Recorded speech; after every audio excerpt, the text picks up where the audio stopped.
कहीं भी अनइंटरप्टेड तरीके से ही हमने उसको ऊपर लाके और उसी तरीके से हमने बोल्डर जमाना शुरू किया। बोल्डर जमा के सैंड बीच में फिल करते हुए हमने किया। हम जमीन के नीचे उस स्ट्रक्चर में 4 मीटर है और सतह के ऊपर हम 1.2 मीटर है। यही कुल मिला के उसका इस स्ट्रक्चर का क्रक्स है बेसिकली। एक जरूर हमने उसमें टेक्निक कहे या एक सावधानी रखी कि मतलब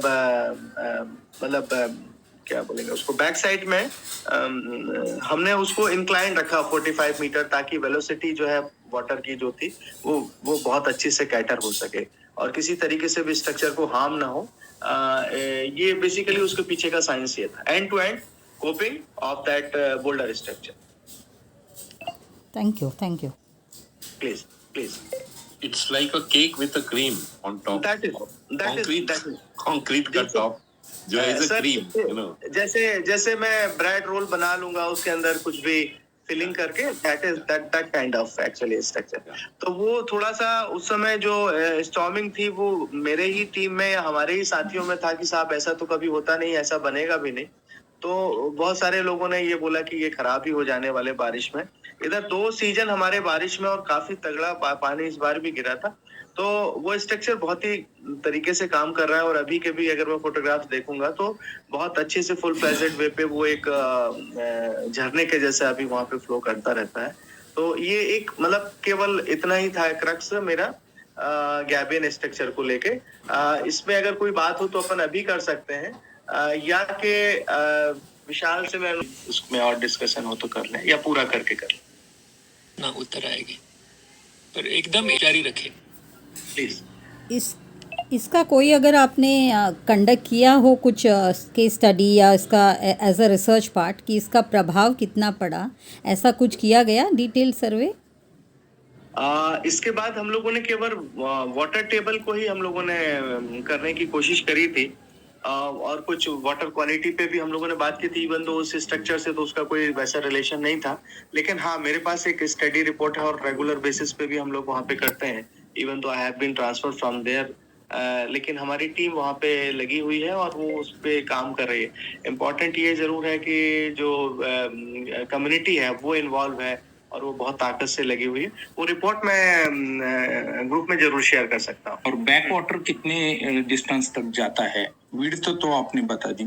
ठीक है, वो लगभग पीछे जो है स्ट्रक्चर लगभग जैसे मैंने बोला 50,000 क्यूबिक मीटर जैसा भराव है, लगभग 650 मीटर पीछे जाता है। इंक्लिनेशन मोर मतलब अराउंड 0.5 ऐसा कुछ होगा, बहुत ज्यादा नहीं है। एक अच्छी बात यह है कि हमें बैक टू बैक बहुत अच्छा सपोर्ट मिला है पानी का। इसका अगर एक इसी में खड़े हैं हम, इसी स्ट्रक्चर के ऊपर खड़े हैं, ये जो निष्कर्ष वाला जहाँ लिखा है, मेरे कलेक्टर भी साथ में है। पीछे वाले एक और स्लाइड अगर दिखा पाएंगे विशाल तो शायद थोड़ा सा और अच्छा आएगा। पीछे स्लाइड प्रभाव। और एक आपने बात बता दी कि कलेक्टर साहब को आपने कंप्लीट करने के बाद लाया, टीएस तो मिलता नहीं था, इसके ऊपर पहले टीएस और पीएस मिलेगा ही नहीं। और अभी प्रकाश सर जी बोल रहे थे कि किसी को भी जितना कॉस्ट वास्ट बढ़ाने का है सभी को, आप तो 30% में ही किया है इसका। और सबसे बेस्ट बात है कि संसाधन का जो अपने वो जिधर है उसका यूज करके, प्रॉपर यूज करके आपने बनाया है। बहुत बहुत बढ़िया सर। तो सर इसमें ये वाला जो प्रभाव वाले स्लाइड देख पा रहे होंगे? हाँ तो देख रहा। ये शायद मैडम की बात या सर की बात का थोड़ा सा उस तरीके का ये है कि ये एक जो ड्रोन है ये स्ट्रक्चर है हमारा। अगर लेफ्ट वन वाला फोटोग्राफ्स देखेंगे और वो पीछे तक पूरा जल भरा हुआ है, एक ब्रिज बना हुआ है उसमें। तो एक प्रश्न है सर, नीचे 4 मीटर, ऊपर 1.2 मीटर्स। Yes please. और इसकी विड्थ क्या है? 6 meter wide. 6 meter wide. Thank you. 6 meter wide. पहले हमने केक जैसा काटा ही था उसको। Okay, carry on sir, carry on please. तो ये इस प्रकार से अभी फंक्शनल है और प्रॉपर तरीके से पूरा अपना लेके कोर्स 1.2 मीटर का, उसके बाद फिर ये फ्लो होता रहता है। तो फिर से देवगढ़ में आने के लिए रिक्वेस्ट कर रहा हूँ विशाल को। ये फिर से एक बार स्लाइड पे जाइए तो मुझे ये समझना है कि सबसे नीचे वाली जो लेवल है वो उसकी विड्थ कितनी है? 6 मीटर। बिल्कुल 6 6 मीटर। मीटर है। हाँ बिल्कुल थ्रू आउट 6 मीटर है। Sir okay. लेकिन आप जब ये इसको जो बीच से आपने कट बताया है तो जब बीच से खाली फ्लो रहती है तो साइड में सिल्टेशन होता जाता है, फिर उसके ऊपर वीड्स आने लगती है, ऐसे मैंने कुछ जगहों पे देखा है, तो उसके बारे में थोड़ा बताइए। You are very true. आप अगर इस स्लाइड में भी देखेंगे, स्लाइड नंबर 10, तो उसमें भी आप देखेंगे वीट बीच में आया। और लास्ट ईयर हमने इस वीट को बढ़ते हुए भी देखा। ये बेसिकली टाइफा है और शायद हाई न्यूट्रिएंट वाटर के साथ ये एक इस तरीके का है। सिंगरौली में थोड़ा सा बहुत सारी कॉलरीज और इन सब के कारण मैंने टाइफा को वहाँ ज्यादा भी देखा है। तो ये एक प्रॉब्लम है। लेकिन सेटलमेंट तो खैर हम लोग बीच में जब लगभग 15 जून के आसपास जब हमने खाली किया था तो निकाला था। एक और बात मैं कहूंगा कि ये हमारा केवल एक काम नहीं था, ऐसे 3 स्ट्रक्चर हमने बनाए हैं। इसके पहले भी कुछ स्ट्रक्चर बनाए हैं। तो सेटलमेंट को खासकर जो है सिल्ट को तो वो तो हम लोग रोक रहे हैं। ऐसे ही आप अगर साइड बाई साइड देखेंगे तो हम लोगों ने दोनों तरफ ही अप्रोच रोड भी बना दी है, पूरी बोल्डर बंड करके और पूरा पिचिंग करके, सो दैट की साइड से तो अब उसमें इस तरीके के रैन कट्स या कि दीगर जो रेवाइन बन के नाले बनते हैं वो सब तो हमने बंद कर दिए हैं। लेकिन हाँ, बैक से कुछ तो भी थोड़ा बहुत तो सेटलमेंट होगा, लेकिन हम उसको हटाते जा रहे हैं। मैं ये भी गुजारिश करूंगा कि ये वीड्स वगैरह का कुछ ऐसा बायोलॉजिकल सॉल्यूशन हो, क्योंकि वो थोड़ा सा एक है तकलीफ है, वो बढ़ रहा है और उसको मैनुअल ही हटा पाए हैं हम लोग अब अभी बारिश के पहले, और फिर हमको हटाना ही पड़ेगा कभी तो भी। लेकिन वो उसका कोई अभी इलाज मुझे नहीं समझ में आया। इसके बारे में मैंने ये सुना है, हमने भी जो काम किए वहां पर ये टाइफा बहुत पाया जाता है, लेकिन हमें वहां के बायोडाइवर्सिटी एक्सपर्ट्स ने कहा कि these are breeding grounds for the fish, तो लेट इट रिमेन। ये टाइफा जो है ये मतलब ग्रास रीड जैसे आते हैं, बड़ी मात्रा में वो फैलते हैं, लेकिन उसका कारण ये भी है कि वो वहां पर प्रदूषित पानी है थोड़ा सा, लेकिन वो प्रदूषण को भी साफ करते हैं, साथ में फिशेज और बायोडाइवर्सिटी के ब्रीडिंग ग्राउंड्स हैं। So let the vegetation remain. क्योंकि जब हमारे यहाँ पर कलेक्टर साहब आए थे तो उन्होंने भी कहा कि ये क्यों है इतना, ये तो वहां पर ही उसी समय हमारे साथ एक मित्र मौजूद थे, तो उन्होंने कहा नहीं ये होना ठीक है, और फिर वो मान गए थे कि ये हमारी नजरों में जो अच्छा नहीं है, शायद प्रकृति अलग तरह से उसको समझती।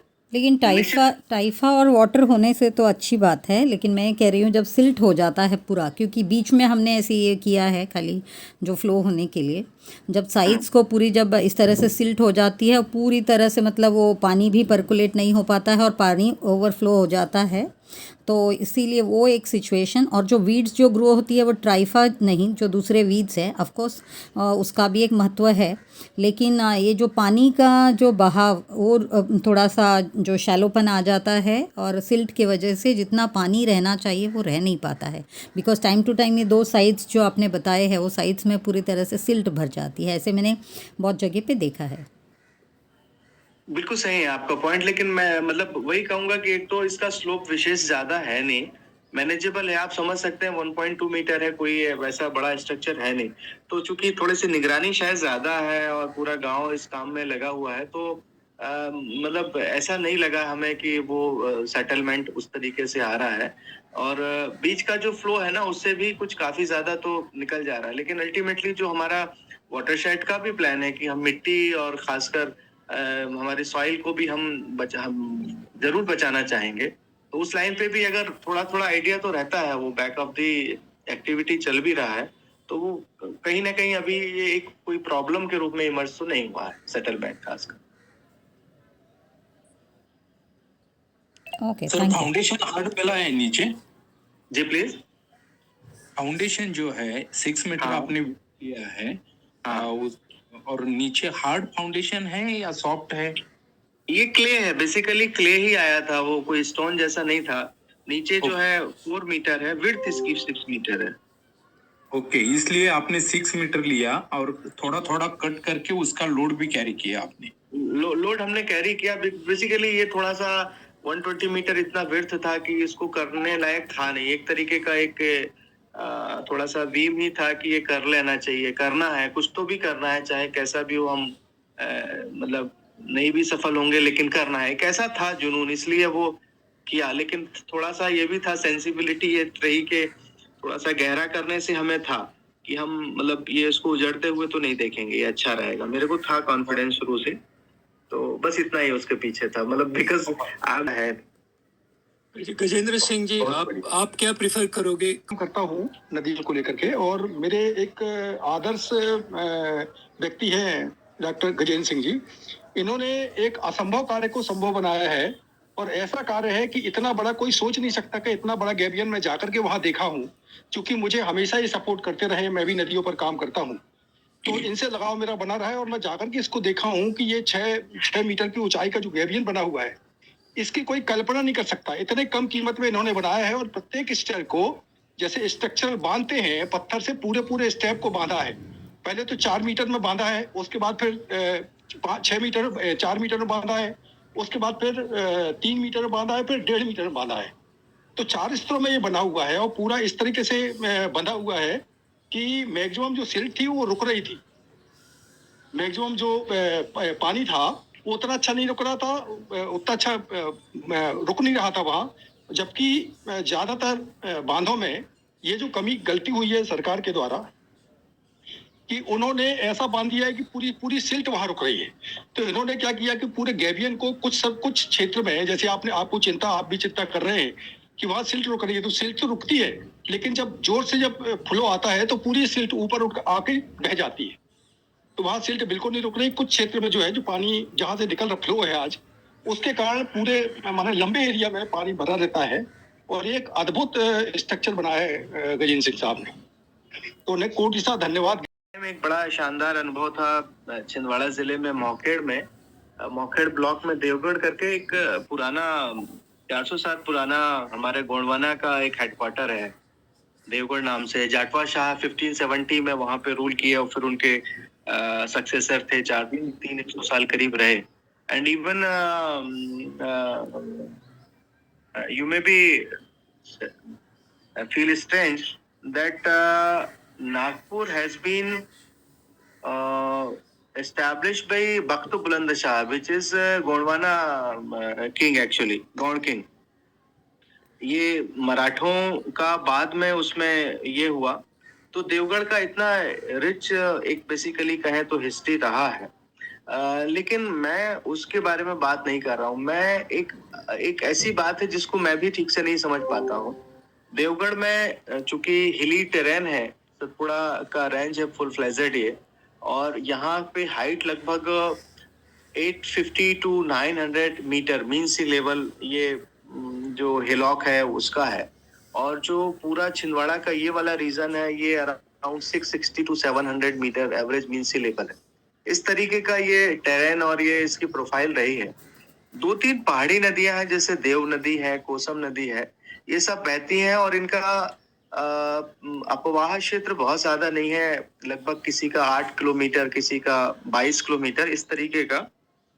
फिर ये बाद में आके कन्हान एक रिवर है, आपको ध्यान होगा, छिंदवाड़ा से निकलती है। Kanhan is very important and very substantial tributary of Godavari river actually, और वो बड़ा एरिया एनरिच करती रहती है। तो देव नदी के साथ नेक्स्ट करेंगे।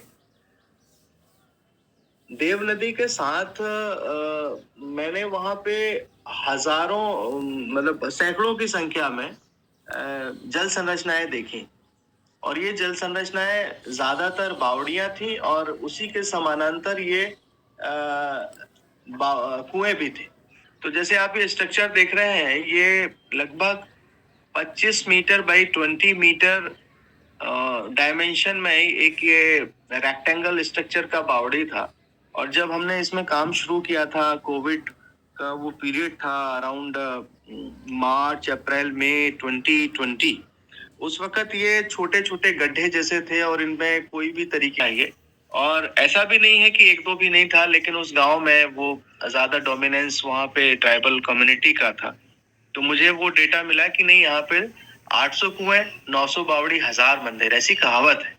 तो उस तरीके से फिर हम लोगों ने उसमें काम शुरू किया और मनरेगा से ही किया।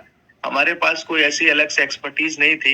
इन बिटवीन हमने कुछ कंजर्वेशन आर्किटेक्ट और बाद में डॉक्टर प्रीति त्रिवेदी जो कि बेसिकली तुकड़ोजी महाराज विद्यापीठ नागपुर में एचओडी हैं। Basically she is HOD of archaeological department. उनका कुछ हमें मार्गदर्शन आगे मिला। इस तरीके से हम लोगों ने काम शुरू किया था। One thing which I has to be mention here, ये जो हमारे वाटर बॉडीज है ये रैंडमली प्लान नहीं है, ये बहुत ही स्पेसिफाइड वे पे है। इनका सैचुरेशन भी बहुत ज्यादा है। कभी कभी ये बावड़ी 20 मीटर 40 मीटर 60 मीटर तक की दूरियों में रिपीट हो रही है। नदियों के समानांतर ये चल रही हैं और इनका जो डायरेक्शन है वो बहुत ही क्लियर है। अगर वो डायरेक्शन मतलब वो अगर चौकोर है तो वो ईस्ट वेस्ट नॉर्थ साउथ इस तरीके से है, सर्कुलर है तो दीगर बात है। लेकिन अगर वो स्क्वायर है या रेक्टेंगल है या दीगर भी कोई साइज है, इवन ऑक्टागोनल भी मैंने 1-2 बावड़ियां देखी हैं, तो वो पर्टिकुलर डायरेक्शन में है। नेक्स्ट स्लाइड में आइएगा।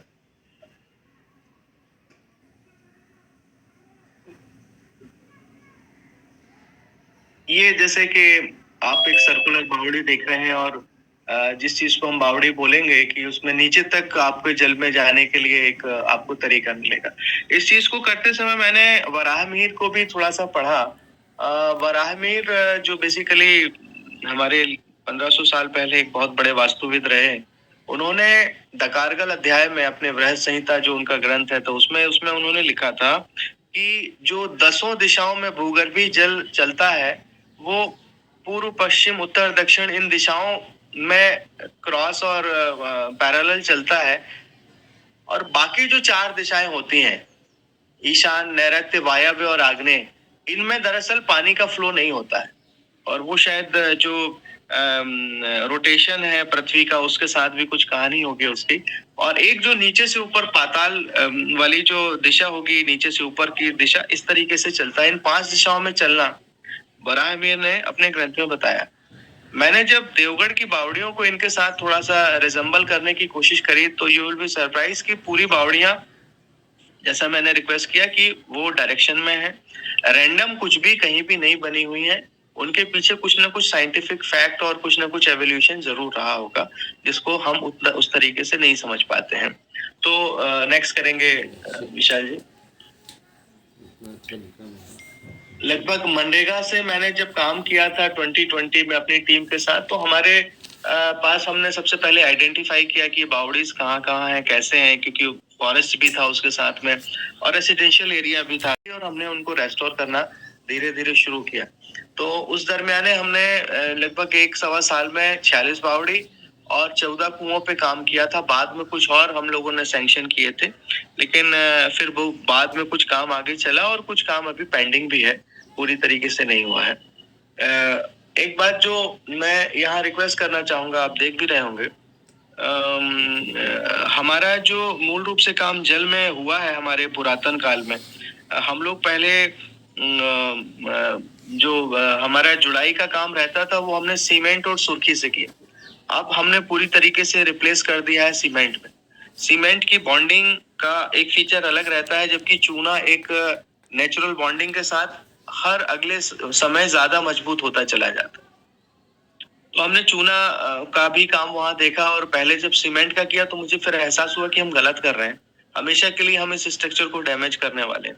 तो फिर हमने चूने पे काम करना शुरू किया। हमने एक्सप्लोर किया कि सुर्खी कैसे बनती है, हमने सुर्खी बनाई और सुर्खी से इसको फिर हमने जोड़ने का रखा। तो बॉन्डिंग मटेरियल हमने बाद के दौर में हमने सुर्खी और चूना रखा। तो वो शायद मुझे लगा कि वो सावधानी हमारे लिए एक कारगर उपाय था। अगर हम सीमेंट से करते तो हम उस तरीके से उसको नहीं बचा पाते थे। तो ये करीब 46 बावड़ी और 14 कुओं पे हमने काम किया। नेक्स्ट करेंगे।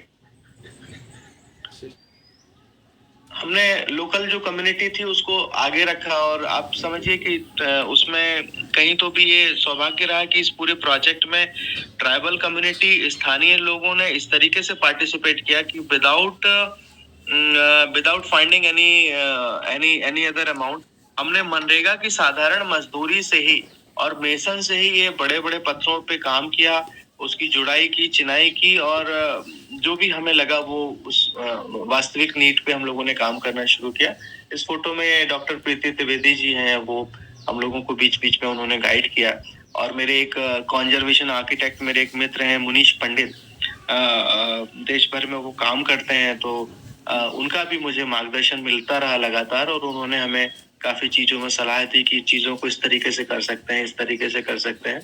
तो ये कुल मिला के इतनी सी कहानी थी देवगढ़ की।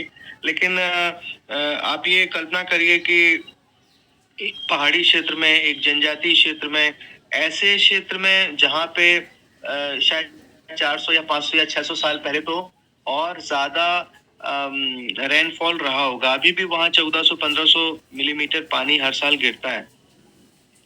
तो क्या रहा होगा इनको बावड़ियों को बनाने वालों के दिमाग में कि हम इनका करेंगे, और वो क्या तो भी जल संरक्षण की नीड थी या कि कुछ और वैज्ञानिक बातें थी, लेकिन ये सैचुरेशन और ये डेंसिटी बहुत ज्यादा है। और मैं इस अवसर पर, इस वेबिनार में जितने भी विद्वज्जन और क्योंकि ये जो काम है तो बहुत थोड़ा बहुत है, इसका तो कोई गणना नहीं किया जा सकता, लेकिन उसकी वैज्ञानिकता को समझना कि हमारे 400 साल या उससे भी ज्यादा पुराने हमारे लोगों को किस तरीके से जल का महत्व था, महत्व से ज्यादा उनके रूटीन और उनके लाइफ स्टाइल में ही उसका मैनेजमेंट कितना खास था, ये देवगढ़ थोड़ा सा बताता है इस एपिसोड को। एक नंबर है 20, इस स्क्वायर साइज का बावड़ी है, ये भजन लाल का बावड़ी है जी। जब हमने काम शुरू किया था तो उनकी उम्र करीब 70 वर्ष थी। पवार कम्युनिटी से वो थे, और उन्होंने इसको एक गड्ढे के रूप में ही देखा था। बहुत सारे पेड़ उगाए थे, तो उन्होंने कभी इसका पानी नहीं लिया था, लेकिन इसमें पानी हमेशा है, हमेशा पानी है। लगभग 20 मीटर बाई 20 मीटर का इसका विड्थ। मैं नदी के बारे में उस तरीके से तब तक शायद नहीं समझता था, लेकिन ये जो पूरे समानांतर रूप से देव नदी के साथ, कोसम नदी के साथ ये बावड़ियां हैं, बावड़ियों को एस्टैब्लिश करने से या कि उनको रेस्टोर करने से हमारी नदी में पूरे साल पानी हो गया है, जिसमें हमने कभी कुछ भी काम नहीं किया। पहाड़ी नदी है, कोई वैसा पॉल्यूशन उसमें अभी तक भी लगभग नहीं है, कुछ पेस्टिसाइड को छोड़ दें तो, लेकिन पानी उसमें बारिश के बाद नहीं रहता था, लेकिन अभी पूरे साल पानी है, जबकि हमने बावड़ियों पे काम किया है जो कि नदी के साथ है। तो ये चित्र में मैंने रखने की कोशिश करी जी। हमने वाटर का क्लिनिकल एग्जामिनेशन जब किया तो हमारे 7 से लेके 13 बावड़ियों में जो TDS का लेवल था वो 224 से लेके 376 जैसा था। और उसी में जब अंडरग्राउंड वाटर जो बोर के माध्यम से मिला आगे पीछे करने पे बीते 10 साल के अंदर, that was fluoride water actually, और वो पूरा कंटेमिनेशन गांव में हो रहा था। मैं ये इसमें एस्टैब्लिश करने की कोशिश कर रहा हूँ कि जो सब सॉइल वाटर है that is basically fit for human and creature consumption rather underground water. तो अंडरग्राउंड वाटर तो उस पूरे रीजन में आपको सतपुरा का आपको स्टार्टअप पता होगा, फ्लोराइड बहुत सारा है। लेकिन अगर हम नदियों का पानी, सतही जल का पानी और सबसॉइल वाटर को अगर हम ह्यूमन कंजम्पशन के लिए कर पाए तो ये निश्चित रूप से बहुत बेनिफिशियल होगा और लॉन्ग लास्टिंग होगा, और मतलब एक सस्टेनेबल हम ये मॉडल दे पाएंगे।